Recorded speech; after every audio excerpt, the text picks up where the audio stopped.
সংগঠনের জাতীয় নেতৃবৃন্দ উপস্থিত হয়েছেন। আজকের এই সমাবেশ ইনশাআল্লাহ আগামীর সুন্দর বাংলাদেশ গড়ার এক উপযুক্ত মাধ্যম হিসেবে কাজ করবে। সংগ্রামী বন্ধুগণ, এখন আপনাদের সামনে বক্তব্য রাখবেন 24-এর গণ অভ্যুত্থানের সাহসী সন্তান, জাতীয় নাগরিক পার্টি এনসিপি উত্তরাঞ্চলীয় মুখ্য সংগঠক আমাদের প্রিয় ভাই সার্জিস আলম।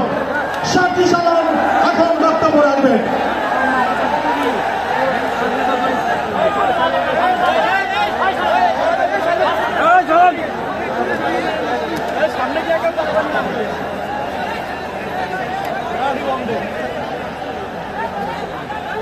মাইকটা উঁচু করে দেন।